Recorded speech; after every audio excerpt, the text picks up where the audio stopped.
सुबह का वक्त है। मानसी रसोई में खड़ी होकर सबके लिए नाश्ता और चाय तैयार कर रही है। किचन की खिड़की के बाहर पड़ोसन शिखा अपने देवर नितिन और नंद तनु के साथ मॉर्निंग वॉक से वापस लौट रही है। तीनों आपस में हंस रहे हैं और बातें कर रहे हैं। उन्हें देखकर मानसी मनी मन सोचती है, देखो इन्हें, कितनी किस्मत वाली है शिखा। उसके देवर और ननद उसे कितना सम्मान देते हैं, और एक मेरे यहाँ के लोग हैं जो सुबह उठते ही बस शिकायतें करना जानते हैं। मानसी आह भरते हुए गैस बंद करती है और चाय के कप ट्रे में रखकर हॉल में आती है और अपनी सास कमला और ससुर राम प्रसाद को चाय देने लगती है। तभी राहुल, रीता और पूजा तैयार होकर हॉल में आते हैं। विशाल और आर्यन अपने अपने कमरों में ऑफिस के लिए तैयार हो रहे हैं। तभी अचानक कमरों से चिल्लाने की आवाजें आती हैं। भाभी, ये क्या कर दिया आपने? मेरे कुछ समझ में नहीं आ रहा है। भाभी, आपने फिर से वही गड़बड़ी कर दी जो पिछली बार हुई थी। विशाल और आर्यन टॉवल लपेटे पैंट हाथों में लिए अपने कमरों से बाहर हॉल में आते हैं। दोनों ने सिर्फ शर्ट पहनी है। वो काफी गुस्से में नजर आ रहे हैं। भाभी, ये देखिए, आपने मेरी पैंट आर्यन के कमरे में रख दी और उसकी मेरे पास।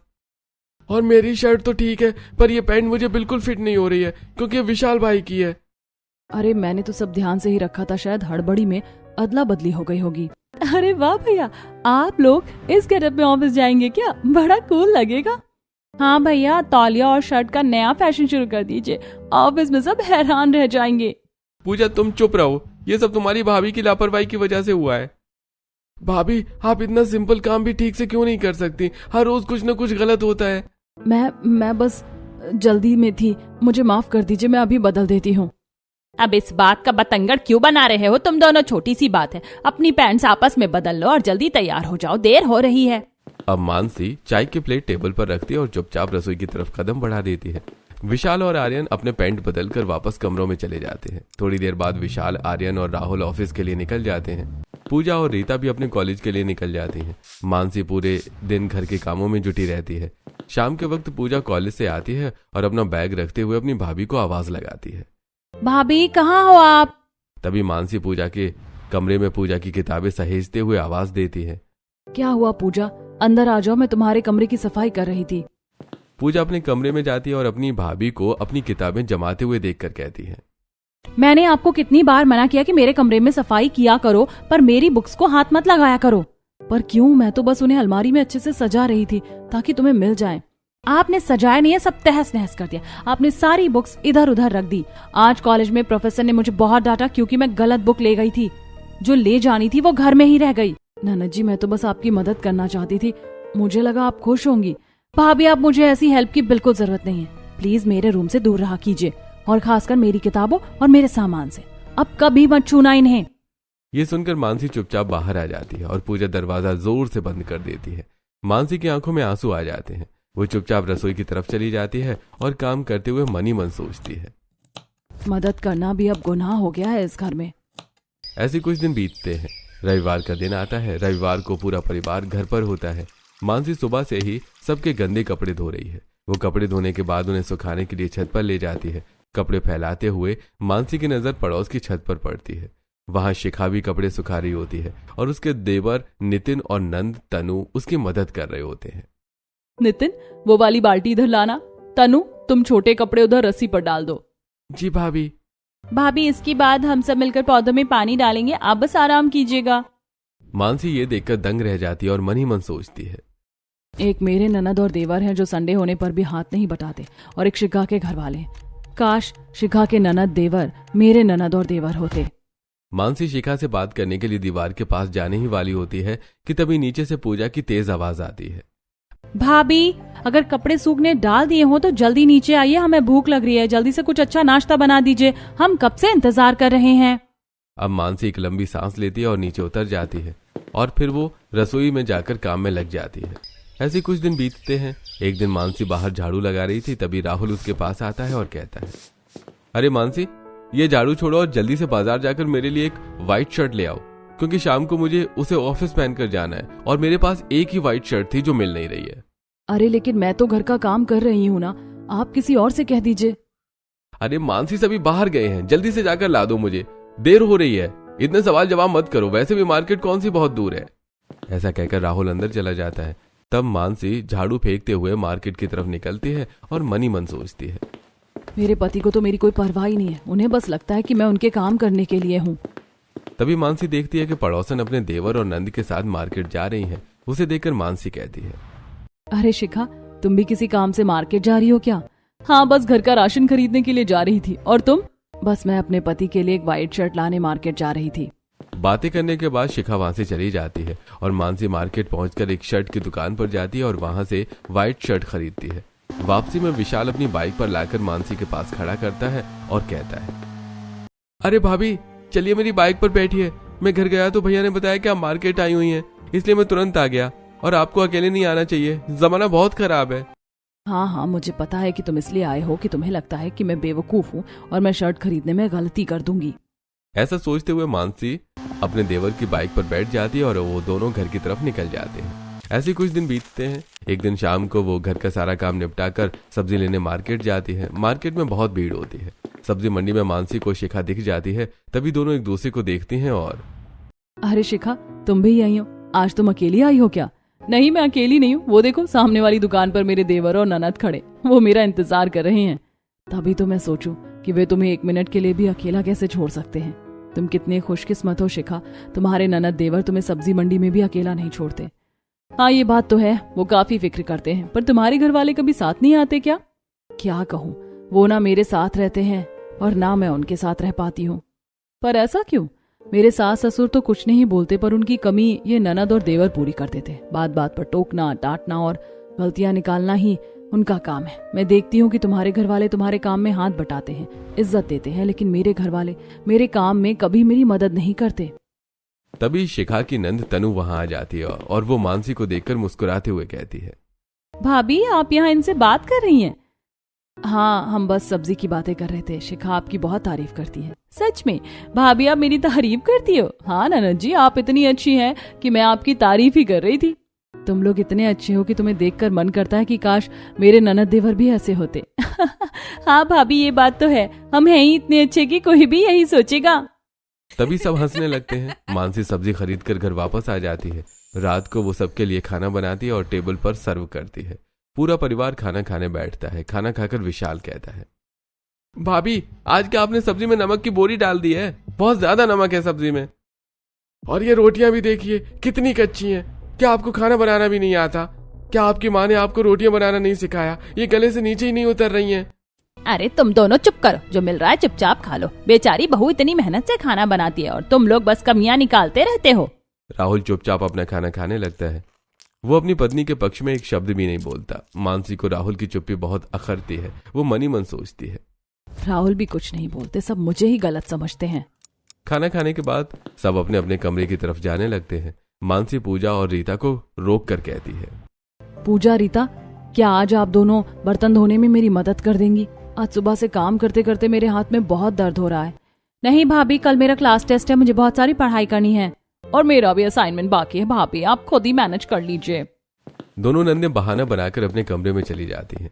मानसी की आंखों में आंसू आ जाते हैं। वो भारी मन से रसोई में जाती है और अकेले ही सारे बर्तन धोती है और मनी मन सोचती है, कितना स्वार्थी परिवार है, यहाँ कोई मेरी तकलीफ नहीं समझता। बर्तन धोने के बाद मानसी थकी हारी अपने कमरे में जाती है। कमरे में राहुल अपने लैपटॉप पर ऑफिस का कुछ काम कर रहा है। मानसी गुस्से में अलमारी के पास जाती है और उसका दरवाजा बहुत जोर से खोलती है। वो अपने रात के कपड़े निकालती है और बाथरूम में जाकर बदलती है। वापस आकर वो अपनी साड़ी बिस्तर पर पटक देती है। ये देखकर राहुल कहता है, क्या हुआ मानसी, तुम इतनी गुस्से में क्यों हो? तुम तो ऐसे पूछ रहे हो जैसे तुम्हें कुछ पता ही नहीं है। मैं इस घर में अकेले मर रही हूँ। सुबह से शाम तक गधे की तरह काम करती हूँ। आज मेरा हाथ दर्द कर रहा था। मैंने तुम्हारी बहनों से मदद मांगी तो उन्होंने साफ मना कर दिया, और तुमने एक बार भी नहीं कहा कि उनकी मदद करो। देखो मानसी, घर में तुम रहती हो, यहाँ क्या होता है तुम मुझसे बेहतर जानती हो। तुम घर की सिचुएशन खुद हैंडल करो। मुझसे कोई उम्मीद मत रखो। अगर तुम्हें लगता है कि कोई गलत है तो उसे पलट कर जवाब दो। खुद के लिए लड़ना सीखो। राहुल की बात सुनकर मानसी का दिल टूट जाता है। वो निराश होकर दूसरी तरफ मुंह करके सो जाती है। अगले दिन शाम को मानसी छत पर कपड़े उठाने जाती है। वहां शिखा पहले से मौजूद होती है। शिखा मानसी का उतरा हुआ चेहरा देखकर कहती है, क्या हुआ मानसी, तुम इतनी उदास क्यों लग रही हो? सब ठीक तो है ना? क्या बताऊं शिखा, कल रात जो हुआ उसके बाद मुझे अपनी जिंदगी से नफरत हो गई है। मानसी शिखा को पूरी बात बताती है कि कैसे उसके नंद देवर ने मदद नहीं की और राहुल ने भी हाथ पीछे खींच लिए। अरे तुम इतना मत सोचो, हर घर की अपनी कहानी होती। मेरे यहाँ तो ऐसी नौबत ही नहीं आती। घर की बात घर में ही रहती है। हाँ, तुम्हारे यहाँ सब प्यार से रहते हैं, मेरे यहाँ तो बस टोका टोकी चलती है। सास ससुर चुप रहते हैं पर देवर ननद उनकी कमी पूरी कर देते हैं। बस थोड़ा धैर्य रखो, वक्त के साथ सब बदल जाएगा। अब मानसी कपड़े लेकर नीचे आ जाती है। ऐसे कुछ दिन और बीत जाते हैं। एक दोपहर घर पर कोई नहीं होता। रामप्रसाद और कमला मंदिर गए होते हैं। मानसी ने अभी अभी हॉल की सफाई खत्म की है और वो सोफे पर सुस्ताने के लिए बैठी है। तभी उसके फोन पर राहुल का वॉइस मैसेज आता है। मानसी, मानसी बचाओ मुझे, मैं बहुत बड़ी मुश्किल में फंस गया हूँ। ये लोग मुझे जेल भेज देंगे, प्लीज मेरी मदद करो, जल्दी कुछ करो। ये सुनकर मानसी का दिल जोर जोर से धड़कने लगता है। वो समझ नहीं पाती कि राहुल को क्या हुआ। तभी उसके फोन पर एक वीडियो कॉल आता है।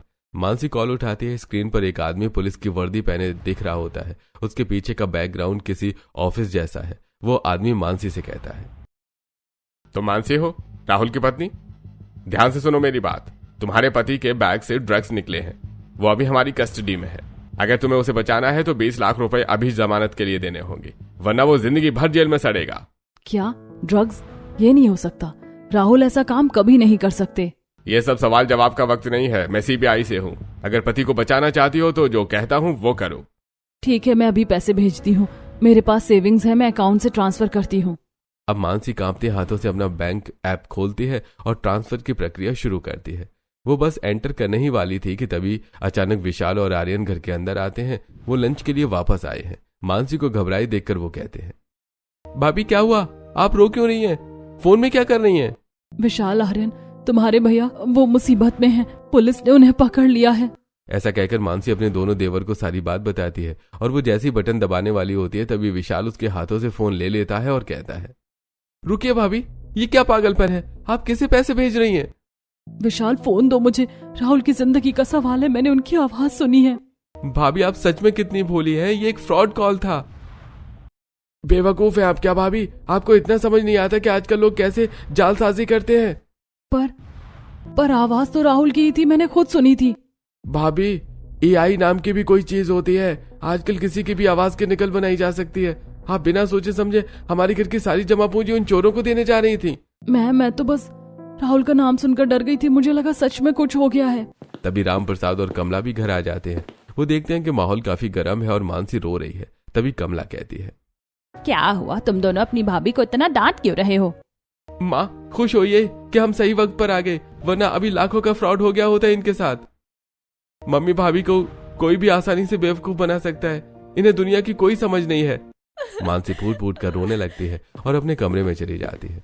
उसे अपनी गलती का एहसास होता है पर देवरों का डांटना उसे चुभ जाता है और वो मन ही मन सोचती है, मैं कितनी भी कोशिश करूं सबकी मदद करने की, लेकिन इस घर में सब मुझे बेवकूफ ही समझते हैं। मानसी कमरे में बैठकर रोती रहती है। तभी उसे शिखा के देवर नंद याद आते हैं और वो सोचती है, काश मेरे पड़ोस के देवर ननद मेरे देवर ननद होते। मानसी कई घंटों तक कमरे में बंद होकर रोती रहती है। ऐसी शाम ढल जाती है और घर में रात के खाने की तैयारी शुरू होनी है। मानसी भारी कदमों से कमरे से बाहर निकलती है। वो किसी से आंख नहीं मिलाना चाहती। हॉल में पूजा और रीता बैठी हैं जो उसे देखते ही चुप हो जाती हैं। मानसी को महसूस होता है कि वे भी उसे ही जज कर रही हैं। मैं रसोई में जा रही हूँ, आप लोगों को कुछ खास खाना है तो बता दीजिए। भाभी, अब आप जो भी बनाएंगी हमें वही खाना पड़ेगा, बस इस बार नमक का ध्यान रखिएगा। और हाँ भाभी, प्लीज खाने पर ध्यान दीजिएगा, फोन पर नहीं, हमें फिर से कोई ड्रामा नहीं चाहिए। मानसी बिना कुछ कहे रसोई में चली जाती है। वो चुपचाप सब्जियां काटने लगती है। उसकी आंखों में अभी भी नमी है। थोड़ी देर बाद विशाल रसोई के चक्कर काटता है जैसे वो कुछ कहना चाहता हो, पर मानसी उसकी तरफ नहीं देखती। भाभी, मैं वो पानी लेने आया था। मानसी बिना मुड़े पानी की बोतल उसकी तरफ बढ़ा देती है। विशाल पानी पीकर वहां से चला जाता है। रात को जब सब खाने की मेज पर बैठते हैं तो सन्नाटा छाया रहता है। मानसी बस खाना परोसती है और खुद किनारे खड़ी हो जाती है। बहू, तू भी बैठ जा, साथ में खाना खा ले। नहीं माँ जी, मुझे भूख नहीं है, मेरा सिर थोड़ा भारी लग रहा है। देखो बहू, बच्चों ने जो कहा वो उन्हें नहीं कहना चाहिए था, पर अब तुम दुखी मत हो। मानसी सिर्फ सिर हिलाती है और अपने कमरे में चली जाती है। अगले कुछ दिनों तक मानसी का व्यवहार बदल जाता है। वो घर में किसी से फालतू बात नहीं करती। वो अपनी नंदों और देवरों से दूर दूर रहने लगती है। एक दोपहर जब मानसी रसोई में काम कर रही होती है, पूजा और रीता वहां आती है। मानसी उन्हें देखते ही अपना काम अधूरा छोड़कर बाहर जाने लगती है। अरे भाभी, आप कहाँ जा रही है, हमें कुछ पूछना था। मुझे कुछ काम याद आ गया है, आप लोग खुद देख लीजिए। मानसी का ये बेरुखा व्यवहार सबको खटकने लगता है, पर कोई कुछ नहीं कहता। विशाल और आर्यन भी जब उससे काम की बात करते हैं तो वो सिर्फ हाँ या ना में जवाब देती है। कुछ दिन बाद शाम के समय मानसी फिर से मार्केट जाती है। उसकी मुलाकात फिर से सब्जी मंडी में शिखा से होती है। शिखा इस बार भी अपने नंद और देवर के साथ होती है। अरे मानसी, कैसी हो? बहुत दिनों बाद दिखी। बस चल रहा है शिखा। क्या हुआ? तुम्हारी आवाज में आज फिर वही उदासी। घर में सब ठीक तो है? हाँ बस ऐसे ही। तुम बताओ। वैसे हम दोनों एक दूसरे को इतने दिनों से जानते हैं, पर कभी एक दूसरे के घर नहीं आए। आज शाम तुम मेरे घर आओ चाय पर। क्यों नहीं, मैं बस ये खरीदारी खत्म कर लूं, फिर शाम को आती हूँ। अब शिखा घर पहुंचकर जल्दी जल्दी चाय और नाश्ते की तैयारी करती है। थोड़ी देर में मानसी उसके घर पहुंचती है। फिर वो सोफे पर बैठ जाती है और चारों तरफ देखते हुए कहती है, तुम्हारा घर बहुत सुंदर है मानसी, बहुत करीने से सजाया है तुमने। तभी तनु अपनी भाभी शिखा के लिए पानी और चाय लेकर आती है और सभी को चाय और पानी देती हैं। और नितिन वहां आकर शिखा का पर्स सोफे पर ठीक से रखता है और कहता है, भाभी आप बैठिए, मैं और तनु सब देख लेंगे। ऐसा कहकर दोनों वहां से चले जाते हैं। तब मानसी कहती है, वाह शिखा, तुम्हारे ननद और देवर तो कितने अच्छे हैं, सब काम करते हैं। काश मेरे ननद और देवर भी तुम्हारे ननद और देवर जैसे होते। यहाँ तो मुझे एक गिलास पानी भी खुद ही पीना पड़ता है। मानसी, तुम जो देख रही हो जरूरी नहीं है कि हकीकत वैसी ही हो। तुम्हारा क्या मतलब है? शिखा कुछ कहने ही वाली होती है कि तभी तनु वहां आ जाती है और उनके पास बैठ जाती है। भाभी, क्या बातें चल रही हैं आप दोनों के बीच, हमें भी बताइए। कुछ नहीं तनु, बस हम अपनी पुरानी बातें शेयर कर रहे थे, बचपन की यादें। बचपन की बातें? पर आप दोनों तो अभी मिले हैं ना? तभी नितिन वहां आता है और कहता है, भाभी हमें मार्केट जाना था ना शॉपिंग के लिए, चलिए देर हो रही है। हाँ नितिन, बस 5 मिनट। मानसी, मैं तुमसे बाद में बात करूंगी। मैंने जो तुमसे कहा उस बात पर गौर करना, जो दिखता है वो होता नहीं है।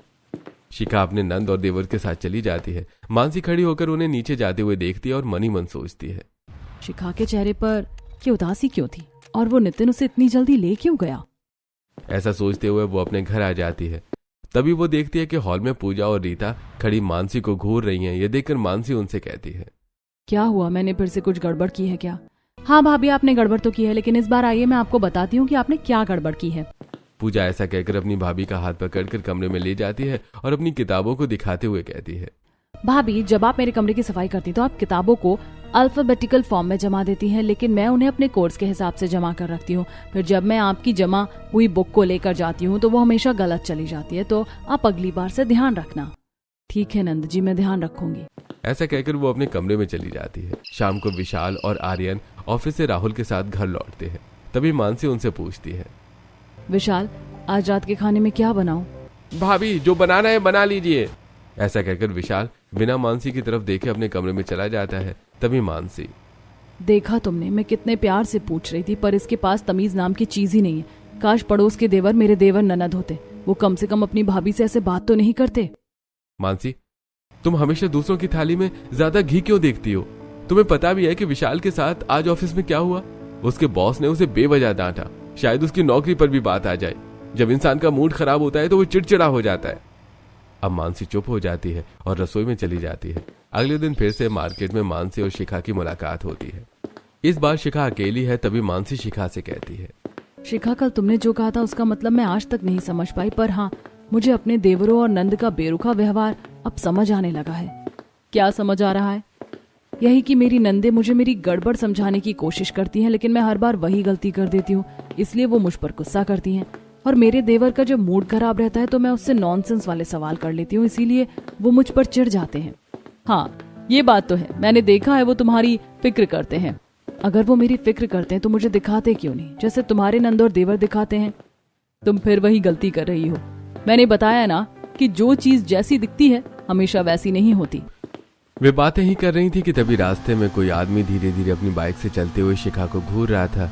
तभी रास्ते में उसके देवर नितिन उसे वहां दिखते हैं और शिखा कहती है, नितिन जी, देखिए वो लड़का कब से मेरा पीछा कर रहा है और सीटी मार रहा है, प्लीज कुछ कीजिए। तो क्या हुआ भाभी जी, रास्ते में चलेंगे तो 1000 लोग ऐसे मिलेंगे। अब यहाँ कोई सीन क्रिएट मत कीजिए, आप चुपचाप चलिए। मानसी नितिन की बात सुनकर हैरान रह जाती है। वो लड़का मानसी को भी घूरने लगता है। तब मानसी कहती है, देखो शिखा, उसकी हिम्मत बढ़ रही है, वो मुझे भी देख रहा है। तभी अचानक पीछे से एक गाड़ी जोर से ब्रेक मारती है। विशाल और आर्यन गाड़ी से बाहर निकलते हैं। आर्यन उसकी कॉलर पकड़कर कहता है, किसे घूर रहे बे? पता ही है हमारी भाभी हैं। आइंदा ऐसी हरकत की तो आंखें नोच लेंगे तेरी। अरे भाई साहब, मुझे नहीं पता था, छोड़ दीजिए।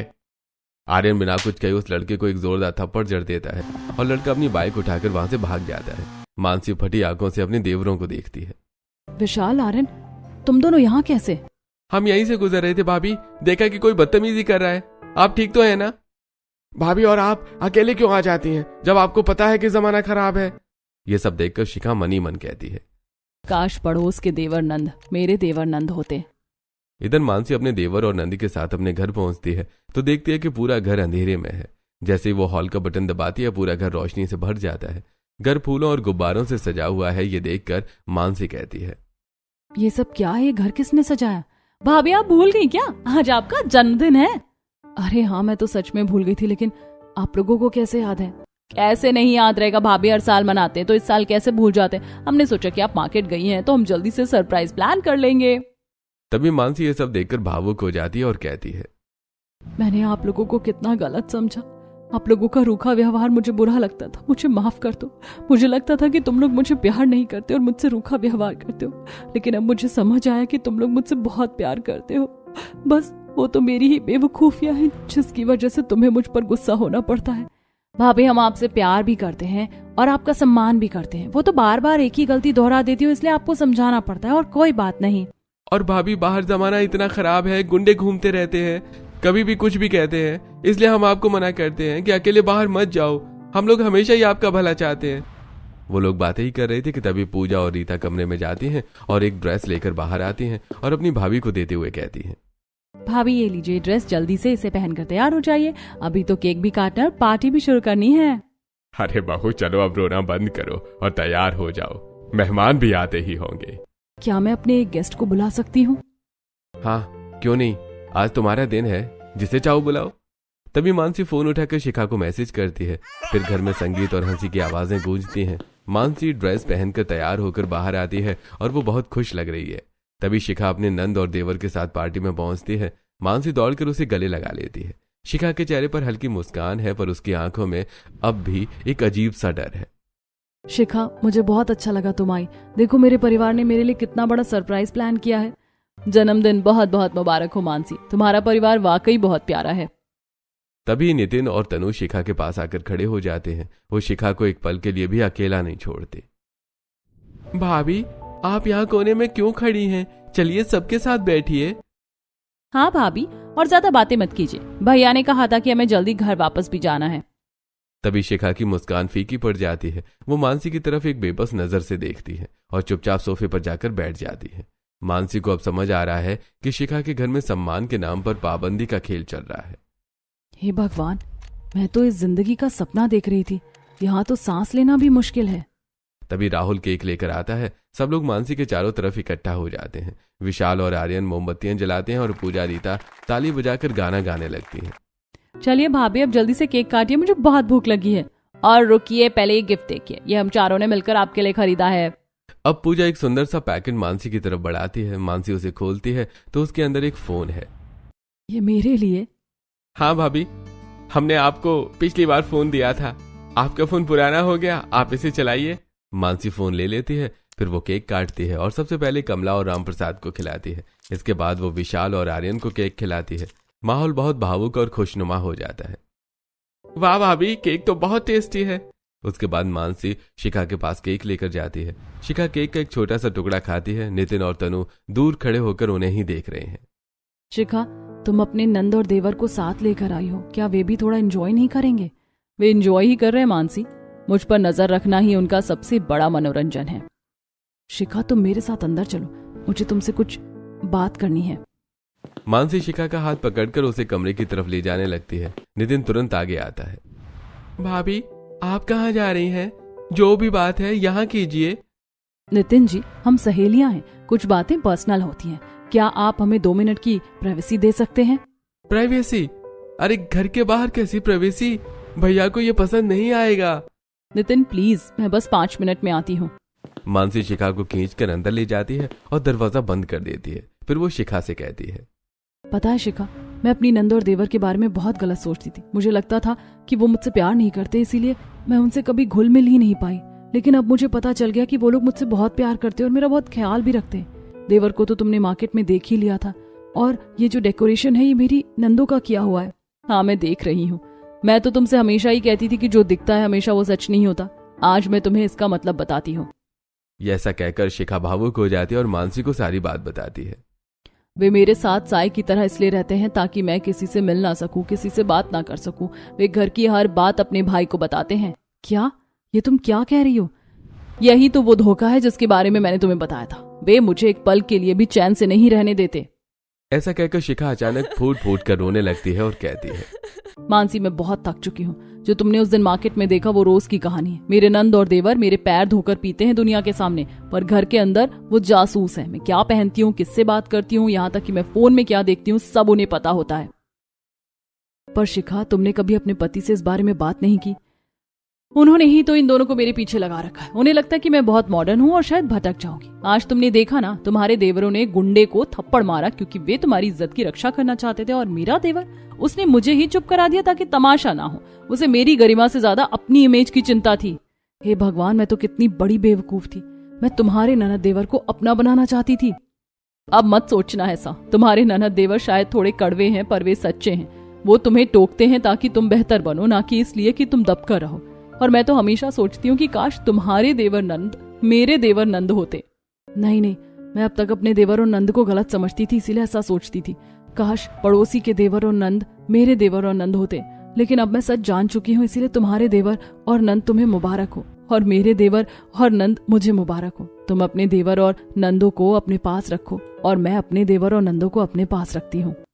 वो लोग बात ही कर रहे थे कि तभी मानसी के नंद और देवर दरवाजा खटखटाते हैं और मानसी दरवाजा खोलती है। फिर पूजा कहती है, क्या भाभी, आज आपका बर्थडे है और आज भी आप अपना सारा समय अपनी सहेली को ही देंगी? चलिए ना, बाहर हॉल में डांस करते हैं। भैया भी आपको कब से बुला रहे हैं। तभी बाहर से नितिन और तनु भी वहां आ जाते हैं और कहते हैं, भाभी चलिए, भैया का फोन आया है, वो घर पहुंच गए हैं। हाँ भाभी, बहुत देर हो गई है, चलिए, वरना हम सबको डांट पड़ेगी। शिखा बिना कुछ कहे अपना पर्स उठाती है और रोबोट की तरह उनके पीछे चल देती है। मानसी उसे जाते हुए देखती रहती है और उसका दिल भर आता है। फिर वो अपने देवर और नंद के साथ बाहर आती है। तभी उसका पति उसे एक सोने की चेन गिफ्ट करते हुए कहता है, अरे भाई, अब जाकर मेरा नंबर आया है, मुझे भी तो मेरी पत्नी के साथ समय बिताने दो। मैं अपनी पत्नी को ये चेन अपने हाथों से पहनाऊंगा। राहुल मानसी को अपने हाथों से चेन पहनाता है और फिर सभी मिलकर डांस करते हैं। इस तरह सभी खुशी खुशी मिलकर रहने लगते हैं और मानसी की गलतफहमी हमेशा के लिए दूर हो जाती है।